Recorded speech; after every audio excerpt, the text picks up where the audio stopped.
আসসালামু আলাইকুম। সবাই কেমন আছেন? আশা করি ভালো আছেন। আমরা আলহামদুলিল্লাহ ভালো আছি।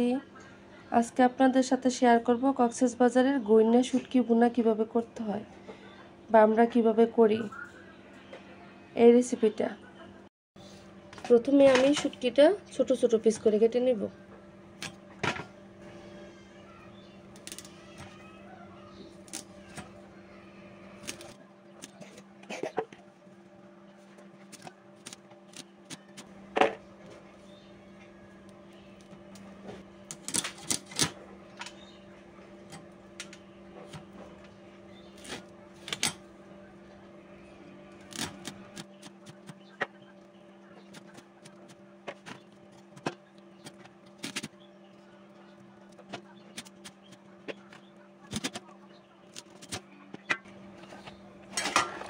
এইভাবে টুকরো টুকরো করে সবগুলো শুটকি কেটে নিব।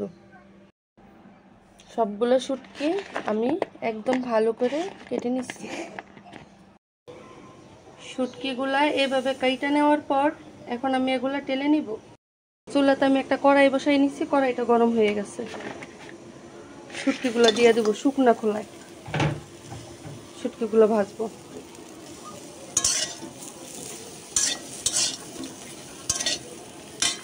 চুলের আঁচটা একটু কমাই দিব।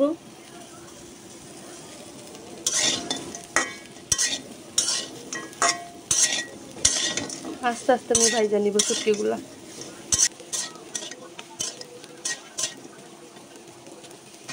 শুটকিগুলো ভালো করে ভাজা হয়ে গেছে, এখন আমি নামাই নিব। আর এই শুটকিগুলো গরম পানিতে ধুয়ে নিব। কড়াইটা যেহেতু গরম, তো এখানে পানিটা দিলেই গরম হয়ে যায়। এই গরম পানি হয়ে গেছে, তো এই শুটকিগুলো আমি যত ভালো করে পারি ধুয়ে নিব, যতটুকু সম্ভব ধোয়া। শুটকি অনেকবারই ধুইতে হয়। শুটকিগুলো ভালো করে ধুয়ে নিছি টালার পর। এখানে আমি মোটামুটি 8-10 বার ধুইছি, কোনো ময়লা নেই। আমার কাছে মনে হচ্ছে একদম পরিষ্কার। এখন আমি রান্নায় চলে যাব। চুলাতে একটা কড়াই বসাই দিলাম, তো কড়াইটা গরম হয়ে গেছে। এখন আমি এখানে দেব পরিমাণ মতন তেল।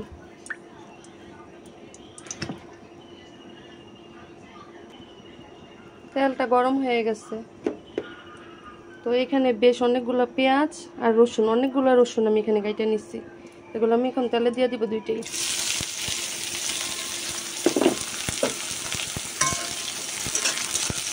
পেঁয়াজ রসুনগুলো তেলে কিছুক্ষণ ভাজা নিব।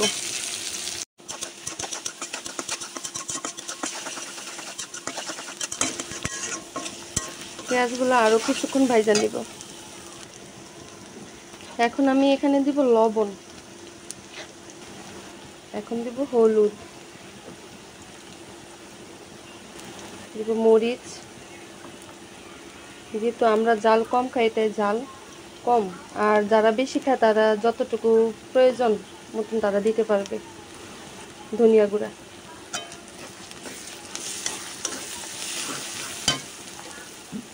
মরিচটা মনে হয় আর একটু লাগবে। আর দেবো আমি কিছুটা আদা রসুন বাটা, অনেক বেশি না, 1.5 টেবিল পরিমাণ হবে আদা রসুন মিলে বাটা।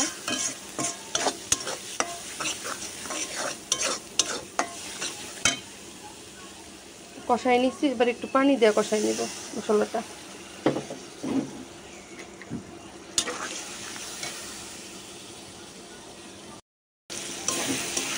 মশলাটা ভালো করে কষানো হয়ে গেছে, এখন আমি শুটকিগুলা দিয়ে দিব।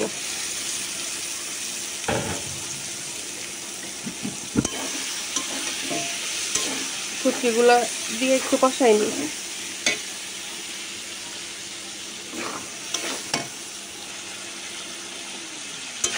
ভালো করে আমি কষাই নিতেছি শুটকি দিয়ে মশলার সাথে।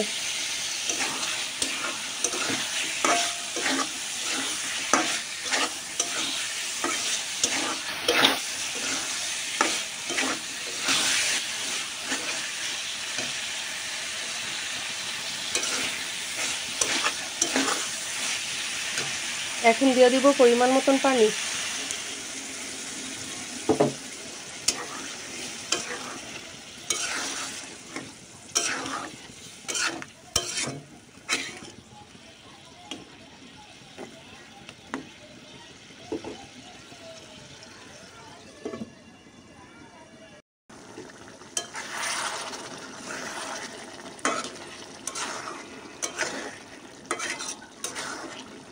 শুটকি বোনাটা আস্তে আস্তে হইতেছে। জালটা আমি মিডিয়াম টু লোতে রাখছি।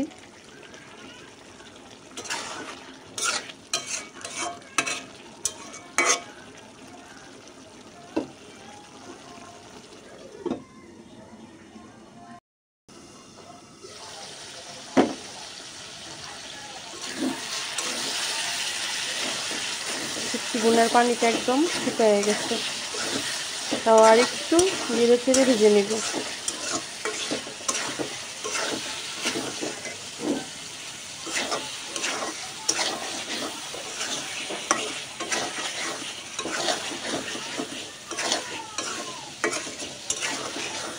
তেলগুলো একদম উপরে চলে আসছে শুটকি।